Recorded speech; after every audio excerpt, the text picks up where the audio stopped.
সব সখীরে পার করিতে নিব আনা আনা। তারপর কি? তোমার বেলায় নিব সখী তোমার, বলেন, তোমার কানের সোনা।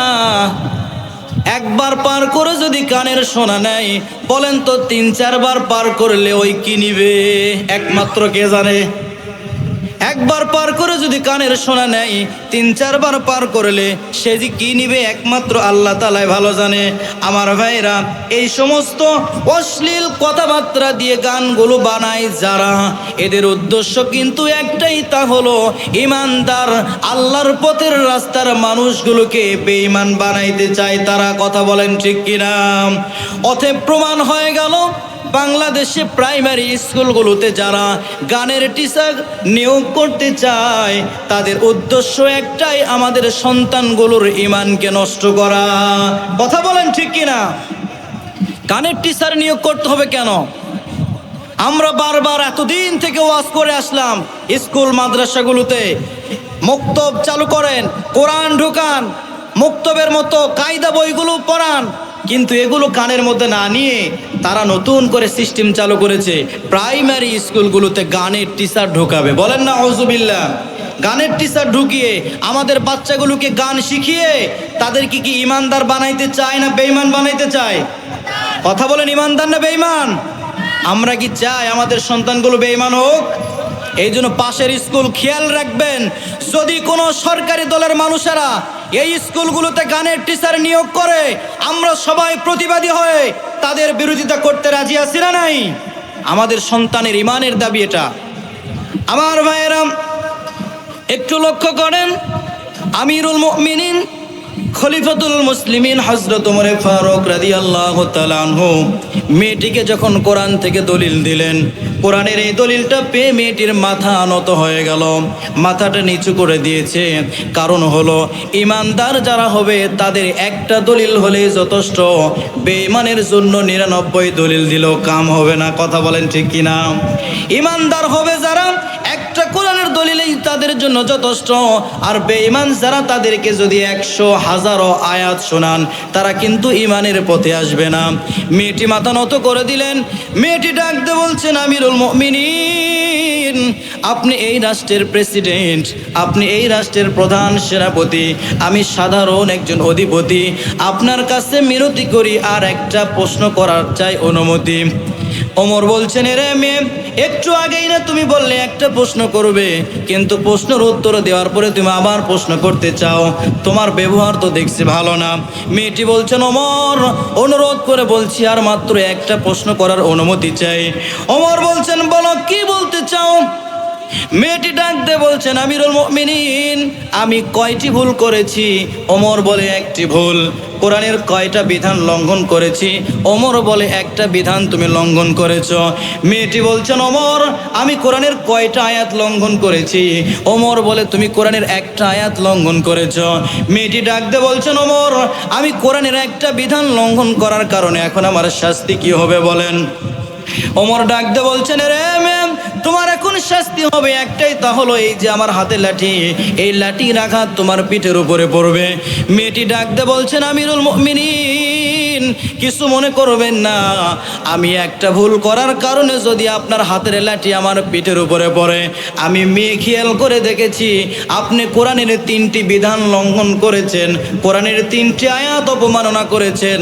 এখন বলেন, একটি আয়াত আমি লঙ্ঘন করার কারণে আপনার হাতের লাঠির আঘাত যদি আমার পিঠের উপরে পড়ে, আপনি 3টি আয়াত লঙ্ঘন করার কারণে আপনার শাস্তি কে দিবে বলেন? ফান্দে পড়িয়া বগা কান্দে। ওমর চিন্তা করতেছে, আসলাম বিচার করতে, এখন তো ও আমার বিচার করে। ওমর কিন্তু গিয়েছিল বিচার করতে, কিন্তু ওমরকে এমন ভাবে ধরেছে যে ওমর আর কি বলবে দিশা পায় না। ওমর ডেকে বলেন, রে মেয়ে, তুমি যে আমার ভুল ধরতে চাও, তুমি কি কোরআন বোঝো, কোরআন জানো? ওমর একটু খেপে গিয়েছে, যেহেতু অর্ধ পৃথিবীর প্রেসিডেন্ট, রাগ আছে না নাই? ওমরের রাগ কি কম না বেশি?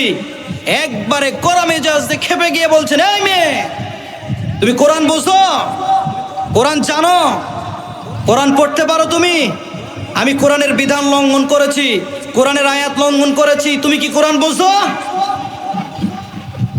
আমাকে চেনো তুমি? ওমর বলছেন, মেয়েটিকে আমাকে চিনো? মেয়েটি বলছে, আপনাকে কে না চিনে, আপনি আমাদের এই অর্ধ পৃথিবীর প্রেসিডেন্ট আর বিশ্বনবীর সাহাবী। মানে মেয়েটি এমন কায়দায় বলতেছে যে ওমর তার কাছে কিছুই না। বলেন আল্লাহু আকবার। ওমর তার কাছে কিছুই না, এই কায়দায় বলতেছে আপনি নবীর সাহাবী আর আমাদের রাষ্ট্রের প্রেসিডেন্ট। ওমর বলছে, না, আমার আরেকটা পরিচয় আছে। ওমর বলেন, আমার আরেকটা পরিচয় আছে, তা হলো আমি যখন মুসলমান হই নাই, প্রথমে যখন আমি ঈমান আনি, তরবারি নিয়ে যাচ্ছিলাম নবীজির ধর থেকে মাথাটা আলাদা করার জন্য। রাস্তায় একজন আমার কানে খবর দিল, তোমার বোন জামা এবং তোমার বোন কালেমা পড়ে মুসলমান হয়েছে। আমি দৌড়ে চলে গেলাম আমার পরিবারে, বোনকে মারলাম, বোন জামাইকে মারলাম, সেখানে আহত করে রেখে চলে গেলাম নবীজির দরবারে। নবীজির কণ্ঠের সেই দিন তেলাওয়াত শুনে আমার মনটা পাগল পারা হয়ে গেল। আমি আমার তরবারিটা নবীজির পায়ের সামনে রেখে সেই দিন কালেমা পড়ে মুসলমান হয়েছিলাম। সেই দিনের পর থেকে আজ পর্যন্ত কোনোদিন কোরআনের একটা আয়াতকে আমি লঙ্ঘন করি নাই। শুধু তাই নয়, আমার চোখের সামনে কোরআনের এই বিধানকে যদি কেউ লঙ্ঘন করে, আমার এই তরবারি তার প্রতিবাদ করেছিল। বলেন আল্লাহু আকবার। আমি সেই ওমর। তুমি আমার ভুল ধরো, এত বড় তোমার সাহস, এত বড় স্পর্ধা, কোরআন তুমি পড়তে জানো? মানে একবারে খেপে গিয়েছে। মেয়েটি মনে মনে ভাবতেছে, আমি তো এটাই চাচ্ছিলাম, ওমর খেপবে, এই বাকি রাত্রিটুকু পার করব, সকালে কি হবে এটা দেখা যাবে। আমার ভাইয়েরাম, ওমর যত খেপতেছে, মেয়েটির কণ্ঠ তত নরম হয়ে আসতেছে। মেয়েটি বিনয়ের সাথে বলছেন, ওমর এত রাগ করবেন না, এত মেজাজ দেখাবেন না। আমি মেয়ে কিন্তু মূর্খ না রে ওমর, আমি মেয়ে কিন্তু মূর্খ না, আমাকে সাধারণ মনে করো না, আমি মেয়ে হলাম কোরআনের হাফেজা। একটু আওয়াজ দিয়ে বলেন আল্লাহু আকবার। ওমর আমাকে মূর্খ মনে করো না, আমি কিন্তু মূর্খ না, আমি কোরআনের হাফেজা। তুমি যেই রাষ্ট্র অর্ধ পৃথিবী পরিচালনা করো এই কোরআন দিয়ে, এই কোরআনের 6666টি আয়াত আল্লাহ আমার সিনার মধ্যে ঢুকিয়ে দিয়েছে। তুমি যদি আমাকে একটু সময় দিয়ে দাও, ধৈর্য সহকারে যদি শোনো, আমি কোরআন দিয়ে প্রমাণ করে দিতে পারি তুমি কোরআনের 3টি বিধান লঙ্ঘন করেছো। বলেন আল্লাহু আকবার। আমার ভাইয়েরা, সময় যেহেতু অল্প, একটু শর্ট কথা বলতেছি। ওমর ডাক দে বলেন, এরে মেয়ে বলো কোরআনের কি কি বিধান আমি লঙ্ঘন করেছি। মেয়েটি বলছেন, ওমর আপনার 1 নাম্বার বিধান আপনি লঙ্ঘন করেছেন, তা হলো আপনি বলেন তো প্রাচীরের মেন গেট দিয়ে প্রবেশ করেছেন না প্রাচীরের অপর পাশ দিয়ে? ওমর বলছেন, প্রাচীরের মেন গেট শক্ত থাকার কারণে প্রাচীর দিয়ে আমি টপকে পার হয়েছি। মেয়েটি ডাক দে বলছেন, ওমর আপনার এটা 1 নাম্বার অপরাধ, তা হলো আল্লাহ রাব্বুল আলামিন কোরআনুল কারীমের 49 নাম্বার সূরা 26 নাম্বার পারার সূরা হুজরাতের মধ্যে আল্লাহ তাআলা বলিয়েছেন, ইন্নাল্লাযীনা ইউনাদুনা মিন ওয়ারাইল হুজুরাত, আল্লাহু আকবার, আকসারুহুম লা ইয়াকিলুন। জোরে বলেন আল্লাহু আকবার। আল্লাহ রাব্বুল আলামিন বলেন, নিশ্চয়ই যারা প্রাচীরের পিছন দিক থেকে আপনাকে আহ্বান করে তাদের অধিকাংশই বোকা। ও ওমর, তুমি যেহেতু প্রাচীরের মেন গেট বাদ দিয়ে প্রাচীরের পিছন দিক দিয়ে ঢুকেছো, তুমি কোরআনের বিধান লঙ্ঘন করেছো, আল্লাহ তোমাকে বলেছে বোকা। তার মানে 1 নাম্বার অপরাধ হলো আপনি বোকা। এটা কি মেয়েটি বলেছেন? আল্লাহ বলেছেন। এটা আপনার 1 নাম্বার অপরাধ। মেয়েটি বলছেন, ওমর আপনার 2 নাম্বার অপরাধ হলো সূরা নূরের 27 নাম্বার আয়াতের মধ্যে ঢুকতে হবে। আল্লাহ তাআলা বলছেন, ইয়া আইয়ুহাল্লাযীনা আমানু লা তাদখুলু বুয়ুতান গায়রা বুয়ুতিকুম হাত্তা তাস্তানিসু ওয়া তুসাল্লিমু আলা আহলিহা যালিকুম খায়রুল লাকুম লাআল্লাকুম তাযাক্কারুন। জোরে বলেন আল্লাহু আকবার। মেয়েটি ডাক দিয়ে বলছেন, ওমর আপনি বলেন তো আপনার 2 নাম্বার যে অপরাধ তা হলো আল্লাহ বলেছেন কারো বাড়িতে প্রবেশ করতে গেলে প্রথমেই অনুমতি নিতে হয়। আপনি যখন আমার বাড়িতে প্রবেশ করেছিলেন আপনি কি অনুমতি নিয়েছিলেন? ওমর বলছেন না, আমি অনুমতি নেই নাই। মেয়েটি বলছেন এটা আপনার 2 নাম্বার অপরাধ। মেয়েটি বলছেন ওমর আপনার 3 নাম্বার অপরাধ হলো আপনি যখন আমার বাড়িতে ঢোকেন আল্লাহ কোরআনে বলেছেন হাত্তা তাস্তানিসু ওয়া তুসাল্লিমু আলা আহলিহা, কারো বাড়িতে প্রবেশ করার সময় প্রথমে অনুমতি নিতে হয়, এরপরে সালাম দিতে হয়। তুমি কি আমাকে সালাম দিয়েছিলে? ওমর বলেন না, আমি সালাম দেই নাই। আচ্ছা বলেন, আজকের এই সমাজে সালামের প্রচলন কি আছে?